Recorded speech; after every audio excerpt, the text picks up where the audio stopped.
रतनपुर गांव में मोहन नाम का एक दूध वाला अपनी पत्नी संगीता और अपने 10 साल के बेटे रोहन के साथ रहता था। उसके पास एक गाय थी। रोज की तरह सुबह सुबह मोहन अपनी गाय से दूध निकाल रहा था। तभी उसके पास उसका बेटा रोहन आया। पिताजी, मेरी पैंट फट चुकी है, मुझे नई ड्रेस सिलवा दो ना। स्कूल में सारे बच्चे नई नई ड्रेस पहनकर आते हैं और हम ये फटी हुई ड्रेस पहनकर जाते हैं। हाँ बेटा, चिंता मत कर। अगले हफ्ते तक तेरे लिए नई ड्रेस आ जाएगी। तब तक तू इसी ड्रेस से काम चला ले। दूध निकालने के बाद मोहन घर घर जाकर गांव वालों को दूध देने लगा।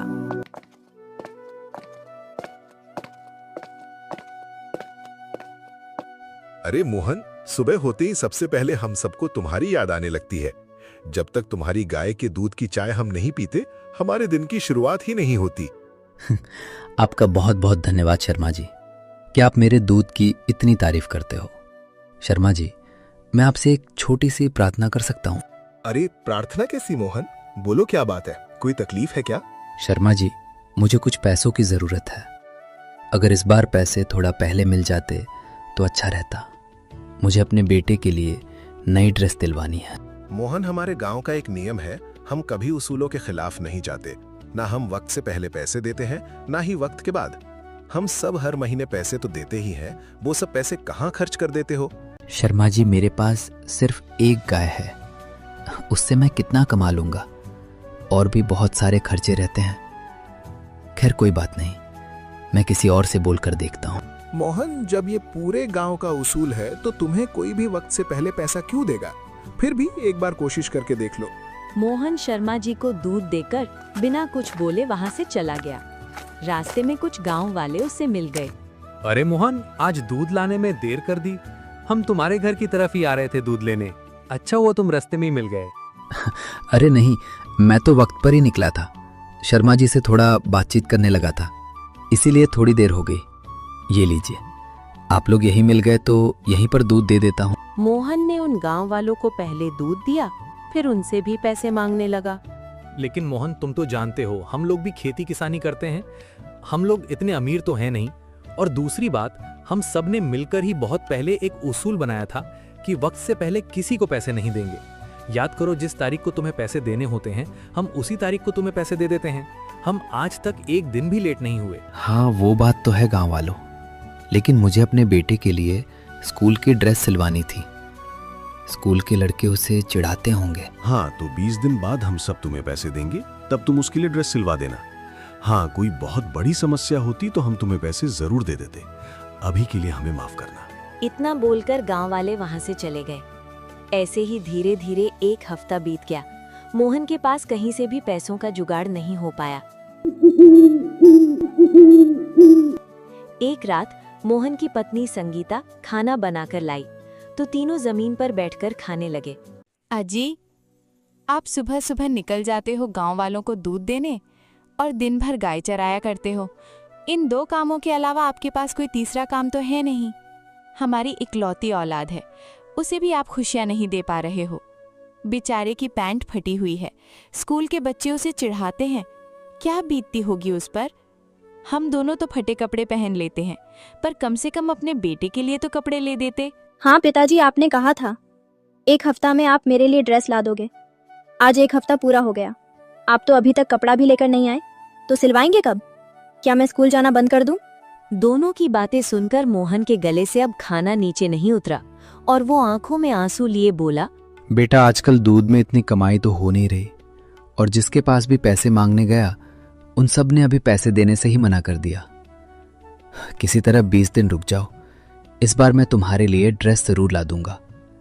वैसे एक बार कल मैं चौधरी जी के पास भी जाऊंगा। अगर वो उधार पैसे दे देंगे तो मैं कल ही तुम्हारे लिए ड्रेस ले आऊंगा। ठीक है पापा, वैसे आप इतना परेशान मत हो। स्कूल के लड़के मुझे चिढ़ाते हैं, कोई बात नहीं। जब मैं पढ़ लिख कर बड़ा आदमी बन जाऊंगा ना, तब आपको कोई तकलीफ नहीं होने दूंगा। फिर खा पी कर तीनों सो गए। अगली सुबह फिर मोहन जल्दी उठा, अपनी गाय का दूध निकाला और सबको बांटने निकल गया। आखिर में वो चौधरी जी की हवेली दूध देने चला गया। दूध देने के बाद, चौधरी जी, मैं जानता हूं कि वक्त से पहले मुझे पैसे नहीं मिलेंगे, लेकिन क्या आप मुझे कुछ पैसे उधार दे सकते हो?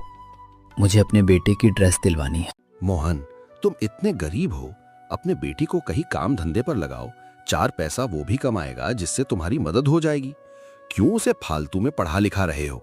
मैं तुम्हें उधार पैसा नहीं दे सकता। ना तुम्हारे पास खेती है, ना ही कोई जमीन जिस पर भरोसा करके मैं तुम्हें उधार पैसे दूं। तुम्हारा महीना पूरा होगा तो दूध का पैसा तुम्हें मिल जाएगा। चलो जाओ यहां से।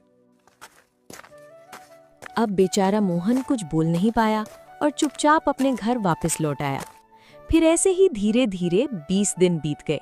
जब गांव वालों ने पैसे दिए तब उसने अपने बेटे के लिए स्कूल की ड्रेस सिलवा दी। लेकिन एक दिन मोहन सुबह सुबह दूध देने गया और जब वापस आया तो देखा उसका बेटा घर में ही मौजूद था। अरे बेटा, अब तो तुम्हारे लिए ड्रेस भी सिलवा दी। स्कूल नहीं गए क्या, या कोई छुट्टी है? वो बेचारा क्या बताएगा। पिछले 3 महीने से स्कूल की फीस नहीं जमा थी, इसलिए मास्टर साहब ने पूरे स्कूल के सामने हमारे बेटे को बेइज्जत करके भगा दिया। क्या बेटा मास्टर जी ने तुम्हें घर भगा दिया? हाँ पिताजी, बार बार मास्टर जी मुझसे फीस जमा करने के लिए बोलते थे।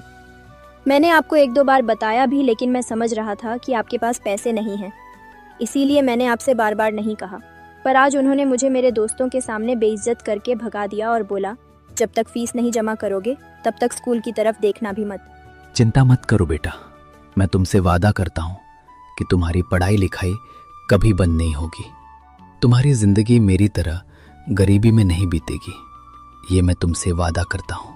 अरे ऐसा तो आप बहुत बार कह चुके हैं, लेकिन कुछ होता ही कहाँ है। हम गरीबों का तो भगवान भी साथ नहीं देता। संगीता, अगर हम गरीबों का भगवान साथ नहीं देता तो फिर हमें खुद का साथ देना चाहिए। अगले दिन गाय का दूध निकालते वक्त मोहन ने 1 बाल्टी की जगह 2 बाल्टियां रख लीं। गाय का दूध कुल मिलाकर उसके पास सिर्फ 1 बाल्टी दूध हुआ। बहुत कर ली मैंने ईमानदारी से मुझे कभी कोई फायदा नहीं मिला। मेरे बेटे की पढ़ाई भी रुक गई। आए दिन घर में खाने की समस्या बनी रहती है। ऊपर से गांव वालों से अगर मदद मांगो तो कोई मदद भी नहीं करता। अपने ही दूध के पैसे अगर कभी वक्त से पहले मांग लो तो चौधरी जी ने ऐसा नियम बना दिया है कि पूछो ही मत। अब मजबूरी में मुझे दूध में पानी मिलाना ही पड़ेगा। उसने दूध में पानी मिला दिया। इस तरह 1 बाल्टी दूध अब 2 बाल्टी बन गया। अब ऐसा करूंगा, 1 बाल्टी दूध मैं अपने गांव में बेचूंगा और बाकी बचा 1 बाल्टी दूध मैं गांव से बाहर होटल में जाकर बेच दूंगा। इससे मेरी कमाई 2 गुनी हो जाएगी। मोहन ने वैसा ही किया। पहले उसने 1 बाल्टी दूध अपने ही गांव में हर घर में जाकर दे दिया। उसके बाद बाकी दूध उठाकर वो कस्बे की तरफ चल पड़ा। लेकिन रास्ते में उसे गांव का ही एक आदमी सुनील मिल गया। अरे मोहन भाई, ये दूध लेकर कहाँ जा रहे हो?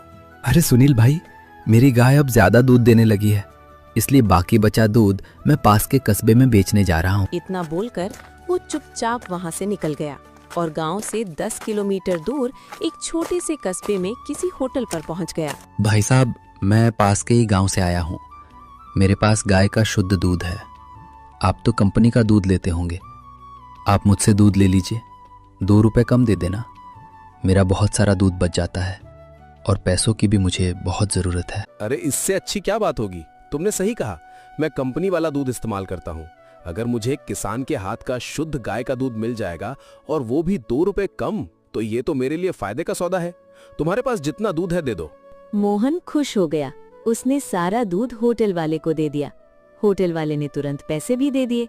भाई, आप हर रोज 1 बाल्टी दूध पहुंचा दिया करिए, मैं आपको हर रोज पैसे दे दिया करूंगा, लेकिन आप समय से दूध जरूर पहुंचा दिया करिएगा। हाँ मालिक, मैं खुद आपको दूध दे जाऊंगा, वो भी बिल्कुल समय पर। अरे ये तो बहुत अच्छी बात हो गई। आप अपना नाम बता दीजिए, मैं आपका नाम लिख लेता हूँ और कंपनी वाले दूध को मना कर देता हूँ। मालिक, मेरा नाम मोहन है। पैसे लेकर खुशी खुशी वापस अपने घर आ गया। उसे खुश देखकर उसकी बीवी और बेटा भी बहुत खुश हुए और थोड़ा आश्चर्यचकित भी। क्या बात है, आज आप बड़े खुश लग रहे हैं और आने में भी देर कर दी आपने। हाँ संगीता, ये देखो पैसे। आज मैंने अपना थोड़ा दूध पास वाले कस्बे में एक होटल वाले को बेचा। उसने खुशी खुशी मेरा दूध ले लिया और मुझे पैसे दे दिए। लेकिन पिताजी, इतना दूध आया कहाँ से? हमारे पास तो सिर्फ एक गाय है जिसका दूध तो सिर्फ गांव वालों को ही पूरा हो पाता है। अरे बेटा, मैं गाय को अच्छा चारा खिलाता हूँ, इसलिए धीरे धीरे वो दूध ज्यादा देने लगी है। अब ज्यादा बहस मत करो, खाना लगाओ, मुझे भूख लगी है। और बेटा तू चिंता मत कर, होटल वाला मुझे हर रोज पैसा देता है। एक हफ्ते में मेरे पास इतना पैसा हो जाएगा कि मैं तेरे स्कूल में जमा कर दूंगा। संगीता और उसके बेटे को कुछ समझ तो नहीं आया, लेकिन फिर भी उन्होंने कुछ बोला नहीं। तो इस तरह धीरे धीरे मोहन सुबह जल्दी उठकर गाय का दूध निकालता था और उसमें आधा पानी मिला देता था।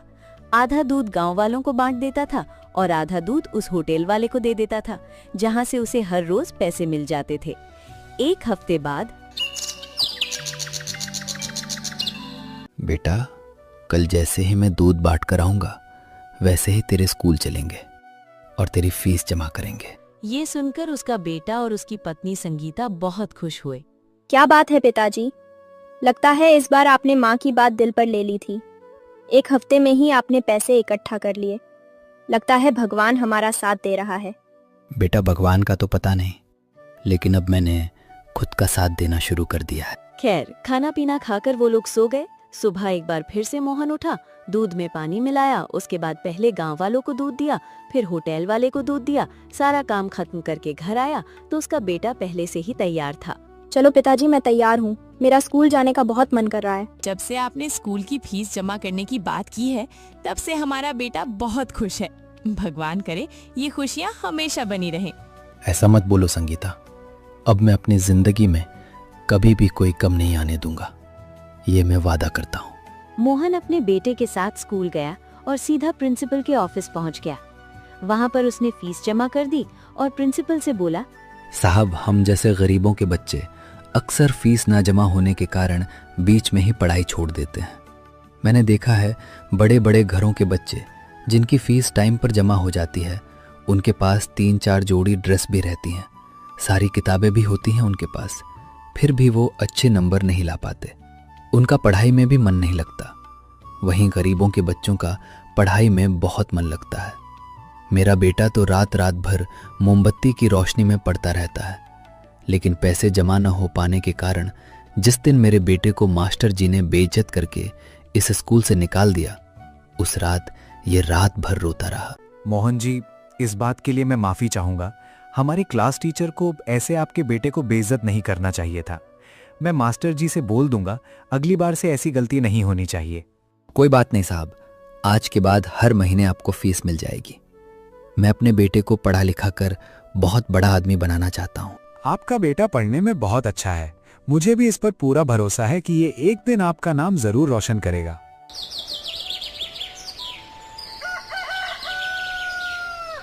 तो उस दिन के बाद मोहन का बेटा हर रोज खुशी खुशी स्कूल जाने लगा। लेकिन एक रोज जब मोहन उस होटल वाले को दूध देकर अपने गांव वापस लौट रहा था, तो गांव पहुंचते ही कुछ गांव वालों ने उसे रोक लिया। चौधरी जी भी गांव वालों के साथ मौजूद थे। अरे गांव वालों, चौधरी जी, आप सब लोग एक साथ यहाँ कैसे? कहीं घूमने जा रहे हैं क्या? नहीं मोहन, हम सब चौधरी जी के साथ तुम्हारे घर ही आने वाले थे। अच्छा हुआ तुम रास्ते में ही मिल गए। ऐसा क्या हो गया चौधरी जी? मोहन, गांव वाले शिकायत कर रहे हैं कि तुम्हारा दूध पहले के मुकाबले अब थोड़ा पतला आने लगा है। मुझे भी ऐसा ही लगा। कल मेरे घर में खीर बनी थी जो कि बहुत पतली थी। पहले वाले दूध से जब हम खीर बनाते थे तो बहुत गाढ़ी बनती थी।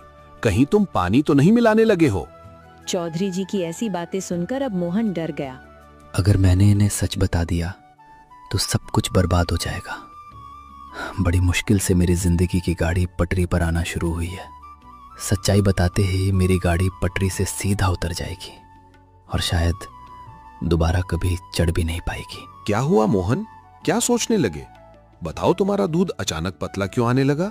अरे चौधरी साहब, क्या बताऊं, मेरी गाय कुछ दिनों से थोड़ी सी बीमार रहती है, समय पर चारा भी नहीं खाती। शायद इस वजह से दूध पतला आ रहा होगा। मैंने जानवरों के डॉक्टर को बुलाया था। डॉक्टर साहब ने मेरी गाय का इलाज किया है, कुछ ही दिनों में ठीक हो जाएगी। अरे मोहन, तुम्हारी गाय बीमार थी तो हमें बताना चाहिए था। हम बेवजह तुम पर शक कर रहे थे। हाँ चौधरी जी, मोहन बहुत ही ईमानदार दूध वाला है। वही तो मैं सोचूं कि मोहन ऐसा कर ही नहीं सकता। और मैं तो इसके पिताजी को भी जानता हूँ, वो भी बहुत ईमानदार थे। ठीक है मोहन, अपनी गाय का ख्याल रखना। इतना बोलकर चौधरी और बाकी गांव वाले वहां से चले गए। इधर मोहन भी अपने घर की तरफ लौटने लगा। आज तो बाल बाल बच गया, लेकिन ये झूठ बोलकर और गाय का बहाना बनाकर मैं कब तक गांव वालों से बचता रहूंगा, कुछ समझ नहीं आ रहा। तब तक मोहन घर आ गया, खाना पीना खाया और आराम करने लगा। फिर थोड़ी ही देर में वो गाय को चराने खेतों की तरफ निकल पड़ा। खेतों के बगल में एक जंगल था। बड़ी मुश्किल से मेरे बेटे की पढ़ाई शुरू हुई है। पहले से 2 गुना पैसा भी आने लगा है। होटल वालों ने तो कोई शिकायत नहीं की, क्योंकि कंपनी के दूध से अच्छा तो मेरा पानी वाला दूध होता ही है। लेकिन गांव वालों का क्या करूं? यही सब सोचते सोचते मोहन जंगल के अंदर पहुंच गया।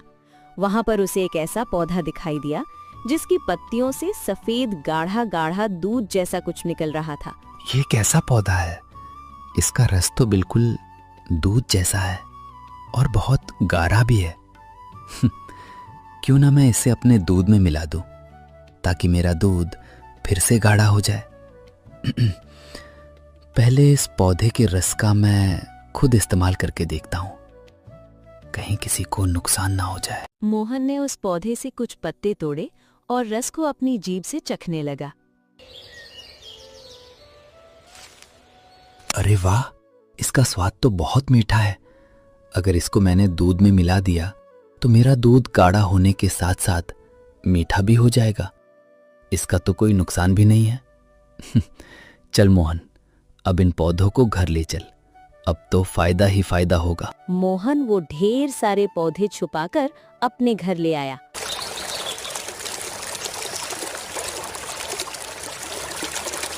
और सुबह होते ही उनका रस दोनों बाल्टियों में मिला दिया।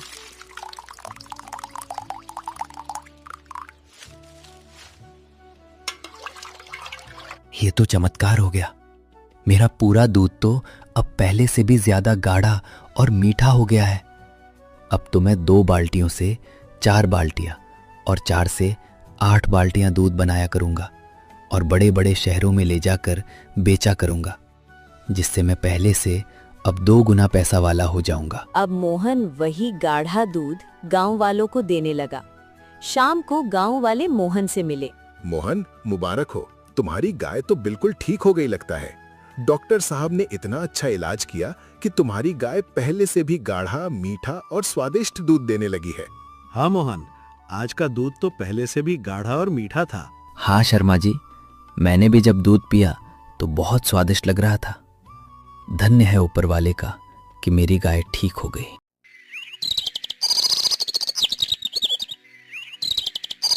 लेकिन अगले दिन दोपहर कुछ ऐसा हुआ जिसका अंदाजा शायद मोहन को भी नहीं था। दोपहर में सारा गांव, यहाँ तक कि गांव की महिलाएं और बच्चे भी उसके घर के बाहर इकट्ठा हो गए। मोहन और उसकी पत्नी संगीता बाहर आए। मोहन ये सब देखकर डर गया। अरे चौधरी जी, गांव वालों, अब मैंने क्या कर दिया? आप सारे लोग इकट्ठा मेरे घर के सामने। अरे भैया, चौधरी जी से क्या पूछ रहे हो? मैं बताती हूँ। आज के बाद हमें 2 गुना दूध चाहिए। तुम्हारा दूध अब इतना स्वादिष्ट हो गया है कि बिना दूध के अब हम रह ही नहीं सकते। ये सुनकर मोहन की जान में जान आई। लेकिन बहन जी, मेरे पास सिर्फ एक ही गाय है, अब मैं और दूध कहाँ से लेकर आऊं?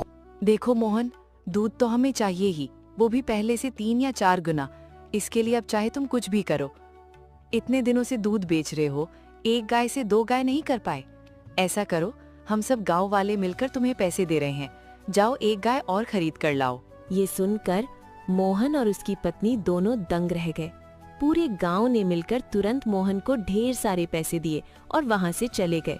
पैसे लेकर मोहन और संगीता घर के अंदर आ गए। इन गांव वालों को अचानक क्या हो गया? अभी तक तो ये वक्त से पहले या वक्त के बाद कभी 1 रुपया भी नहीं देते थे, और आज आपको गाय खरीदने के लिए इतने सारे पैसे देकर चले गए। इतना पसंद आ गया इन लोगों को आपका दूध, और वो भी अचानक। संगीता, मुझे भी कुछ समझ में नहीं आ रहा है। ठीक है, मैं पैसे लेकर बाजार जाता हूँ, देखता हूँ 1 गाय मिल जाए तो अच्छा रहेगा। मोहन तुरंत जानवरों के बाजार गया और वहीं से 1 गाय लेकर आ गया। लेकिन जब से मैंने उस पौधे का गाढ़ा रस दूध में मिलाया है, तब से ही इन गांव वालों को मेरा दूध पसंद आने लगा है। अब मैं बिना वो रस डाले गांव वालों को दूध बेचूंगा ही नहीं। तो अब गांव वाले मोहन से पहले से 2 गुना दूध लेने लगे। धीरे धीरे मोहन के दूध की चर्चा आसपास के बहुत सारे गांवों में होने लगी। अगले दिन दूसरे गांवों के लोग भी मोहन के घर पहुंच गए। अरे मोहन, तुम्हारे दूध की चर्चा तो दूर दूर तक हो गई है। ऐसा करना, मेरे गांव में और मेरे पास वाले गांव में कल से हर घर में दूध दे जाना।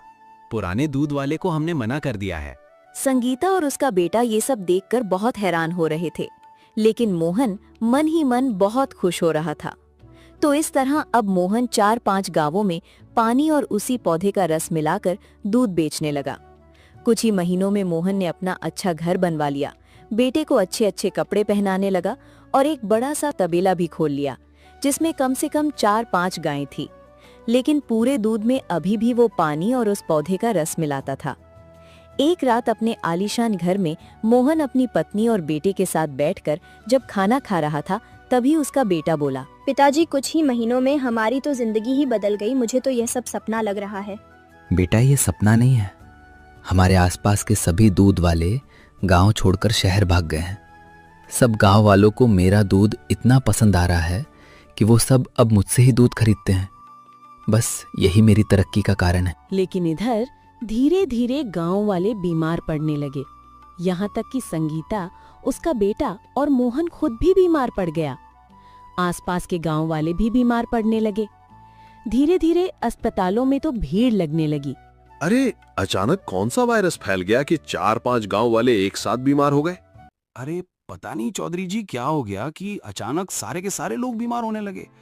चिंता मत कीजिए, इतनी कोई भयंकर बीमारी नहीं है, मैं सबका इलाज कर दूंगा। लेकिन इन 5 गांवों को छोड़कर बाकी किसी गांव में या किसी कस्बे में ये बीमारी नहीं फैली। ऐसा कैसे हो सकता है? ये तो मेरी भी समझ में नहीं आ रहा डॉक्टर साहब। फिलहाल हमारा इलाज कीजिए और हमें ठीक कीजिए, ये सब बाद में सोचेंगे। तब तक वहाँ पर मोहन अपनी पत्नी और बेटे को लेकर आ जाता है और डॉक्टर साहब से कहता है, डॉक्टर साहब, मेरे बेटे और बीवी को जल्दी देखिए। इन दोनों की हालत तो कुछ ज्यादा ही खराब लग रही है।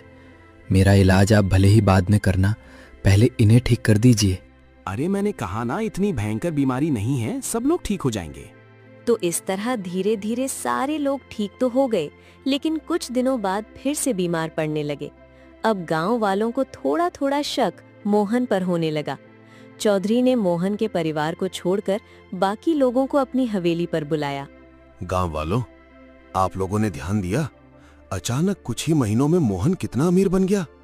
पहले इसके पास अपने बेटे के लिए कपड़े खरीदने तक के भी पैसे नहीं रहते थे, और आज देखो इतना बड़ा बंगला है, पूरा तबेला खोल लिया इसने। जरूर इसने कोई झोल किया है, क्योंकि जिस जिस गांव में मोहन दूध देता है, सिर्फ उसी गांव के लोग बीमार हो रहे हैं। बाकी के गांव वालों को कुछ नहीं हुआ, और डॉक्टर साहब ने भी बताया था। अरे हाँ चौधरी जी, ये तो मैंने ध्यान ही नहीं दिया। लेकिन अब पता कैसे चलेगा कि ये सब मोहन की वजह से हुआ है? ऐसे तो हम मोहन पर कोई इल्जाम लगा नहीं सकते। चौधरी जी, मैं उस दूध की जांच कराऊंगा, फिर दूध का दूध और पानी का पानी हो जाएगा। शर्मा जी ने वैसा ही किया। उसने डॉक्टर साहब के साथ मिलकर उस दूध की जांच करवाई। अगले दिन रिपोर्ट लेकर डॉक्टर चौधरी की हवेली पहुंचा। चौधरी ने मोहन के परिवार सहित पूरे गांव को इकट्ठा कर लिया।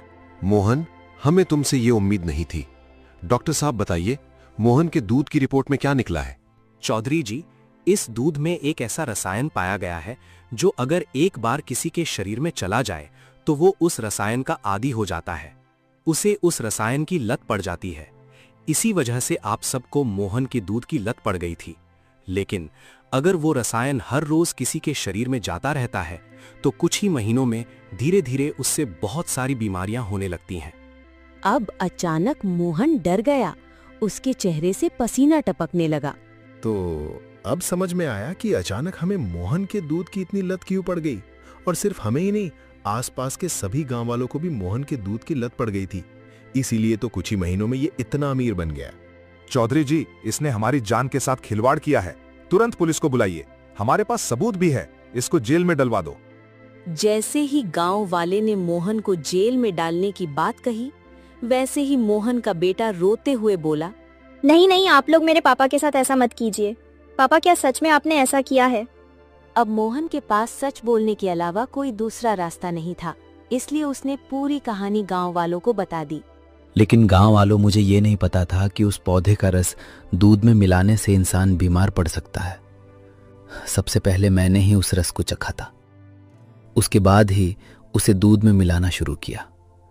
आप लोग ही सोचिए, अगर मुझे पता होता कि वो रस नुकसान करेगा तो मैं अपने परिवार को वो दूध क्यों पिलाता।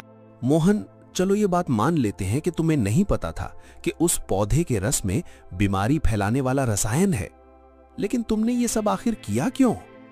तुम्हारे पिता की ईमानदारी की लोग मिसालें दिया करते थे और तुम भी बहुत ईमानदार थे। इतना ईमानदार दूध वाला अचानक लालची दूध वाला कैसे बन गया? मैं अपनी जिंदगी से हार चुका था चौधरी जी। मैंने अपने पिता को भी पूरी जिंदगी परेशानियों से जूझते देखा। इस गांव के बुजुर्ग जानते होंगे, जब मेरे पिता इस गांव में दूध बेचा करते थे तब यहां एक और दूध वाला भी था। वो दूध में पानी मिलाता था और लोगों को मेरे पिता के खिलाफ भड़काता था। धीरे धीरे वो अमीर बन गया और मेरे पिताजी ईमानदारी के कारण कुछ नहीं कर पाए। गरीबी इतनी बढ़ गई कि पहले मेरी माँ चली गई और कुछ दिनों बाद मेरे पिता भी भगवान को प्यारे हो गए। मैं भी अपने पिता की ही राह पर चल रहा था। पर आप सबको याद है, उस दिन मैं आप लोगों से पैसे मांगने आया था तो आपने देने से मना कर दिया था, क्योंकि आपने इतने कठिन नियम बना रखे हैं। घर में खाने को भी नहीं था और मेरे बेटे की स्कूल की ड्रेस फटी हुई थी। बताइए, मैं करता भी तो क्या करता? मेरे पास कोई दूसरा रास्ता ही नहीं था। अब आप लोग चाहे तो मुझे पुलिस के हवाले कर दीजिए। सही कहा मोहन, तुम्हारे पिता बहुत ईमानदार थे। वो लालची दूध वाला हम लोगों को पानी वाला दूध देता था और तुम्हारे पिता के खिलाफ भड़काता भी था। चौधरी जी, मुझे लगता है मोहन को एक मौका देना चाहिए। ठीक है गांव वालों, अगर आप सबकी यही मर्जी है तो मोहन को मैं एक मौका देता हूं और वो नियम भी आज के बाद बदलता हूं कि टाइम से पहले या बाद में पैसे नहीं दिए जा सकते। लेकिन मोहन, आज के बाद अगर ऐसी कोई शिकायत मिली तो रिपोर्ट हमारे पास है। अगले दिन तुम पुलिस की काल कोठरी में नजर आओगे। चौधरी जी, मैंने जो किया मजबूरी में किया। अब मैं कसम खाकर कहता हूं, आज के बाद ऐसा कभी नहीं करूंगा। आप लोग बहुत अच्छे हैं जो इतनी बड़ी गलती के बावजूद आप सबने मुझे माफ कर दिया। अब मोहन के पास आलीशान घर, ढेर सारी गायें और तबेला तो था ही, इसलिए अब उसने दूध में पानी और पौधे का रस मिलाना बंद कर दिया और एक बार फिर से ईमानदारी की जिंदगी जीने लगा।